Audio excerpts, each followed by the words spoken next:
I just got back from my 5-week trip through South and Central America where I went to all of these countries, and in this video I'm gonna show you not only how I planned this trip but also all the numbers of how I calculated the cost and how close the actual cost turned out to be compared to what I expected before I left.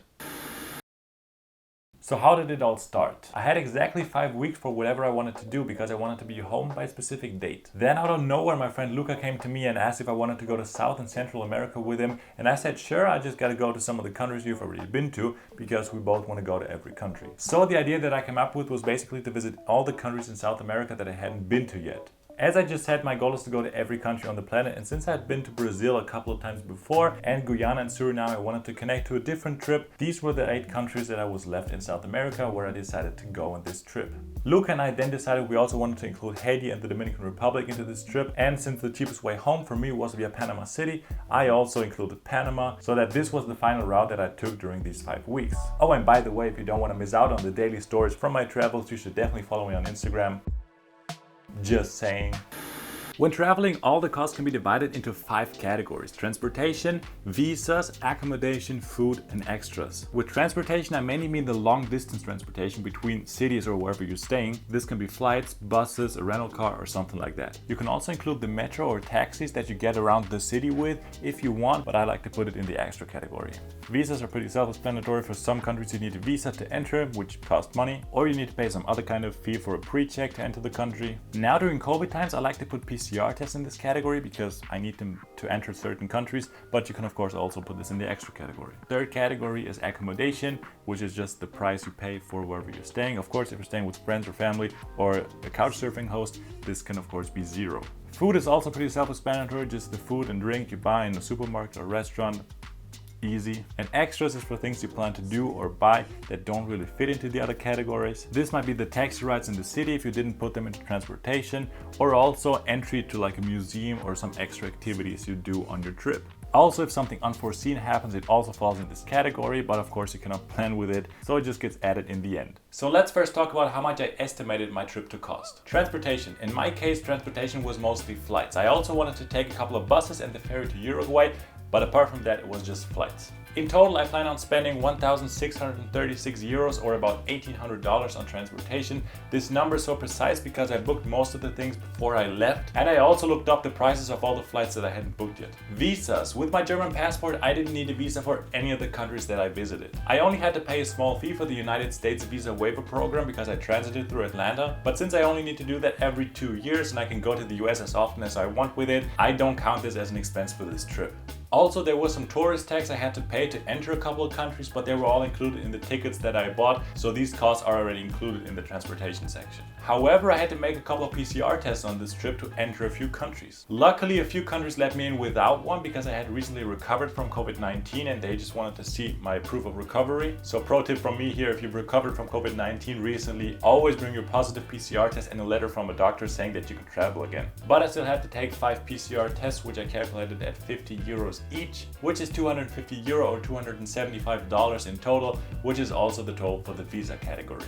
Accommodation was pretty unsure for me because I wanted to stay with couch surfing hosts most of the times, but I had never used the app before, so I wasn't really sure if that was gonna work. I'd heard many positive things about couch surfing, so I was pretty optimistic, and I thought that okay, maybe if things don't turn out to be as great as I expected, I would still get to stay with a couch surfing host maybe 3 out of those 5 weeks, so I would have to pay for a place to stay for 2 out of those 5 weeks, so I calculated with 14 nights for 30 euro each, which is 420 euro or $462. For food, I have my standard estimate of 20 euro per day. Now that's just a very rough orientation that I have, and depending on the country where I go and where I eat, this might be significantly higher or lower. But in the past I've made the experience that 20 euro per day is a pretty good average I can live with. So for 34 days, that's 680 euro or $748. The last category is extras. I didn't have any plans for this category. I'm not a big fan of going to museums, to be honest, and when public transport is super cheap, which it is in most places in South America, I don't budget it separately, but I just pay for it with my change. So the estimated extra cost for this trip were €0, which is of course also $0. So if we add all of this up, we come to a total estimated cost of €2,986, which is $3,285. So that's what I expected more or less to spend. Now let's see what my actual costs were. Before we continue, I'd like to ask you to hit the like button, subscribe to this channel for more travel content, travel hacks, and numbers content. It does help me out a lot, and as a little thank you, here's a cute picture of a panda enjoying his snack. My transportation costs differed a little bit from my expectations because I had to change a few plans. Taking a flight from Buenos Aires to Asunción turned out to be a far better option than taking a bus for me on this trip because of my limited time. So I spent a few bucks more on a 1.5 hour flight than I would have on a 20-hour bus ride, which was absolutely worth it in my opinion. Then my flight from Paraguay to Bolivia got cancelled and I had to book a new flight like 1 or 2 weeks before because the land borders were closed and I couldn't take a bus, and also I had too little time to hitchhike, so a new expensive flight it was. Also at the airport on my way to Bolivia, they said they wouldn't let me board the flight because I didn't have a ticket out of Bolivia.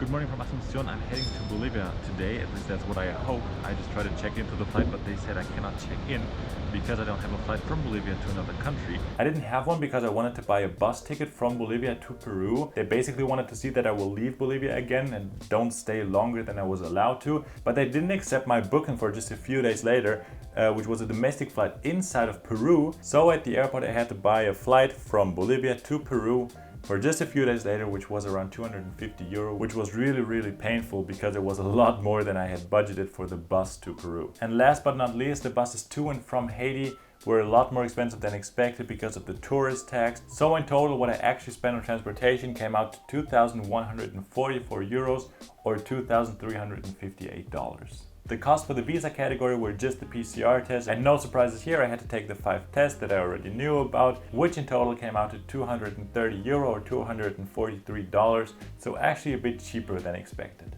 Accommodation, I actually spent 10 nights in paid accommodation on this trip. 3 of the paid nights I actually paid for with points. The remaining 7 nights came out to €149 or $164. So that was actually a lot cheaper than expected because I spent most of these nights in hostels, which are really cheap in South America. Food and extras, these are the 2 categories that are kind of hard to separate for me right now, because what I usually did when I arrived in a country was to get a bunch of cash that I just paid everything with. I can however tell you that I spent €1,050 or $1,155 on food and extras, and my big extra expenses were €186 for taxi apps like Uber, €76 for a day at the airfield where my friend Juan has his paramotor, and €36 for internet in 4 countries. So if we just count them as the extra cost and put everything else under food, my food costs were €752 and extras were €298, but I have to admit that I did go to restaurants a lot more often than I should have, so the higher cost was expected. So to sum it all up here, my estimated costs again and my actual costs were €2,144 for transportation,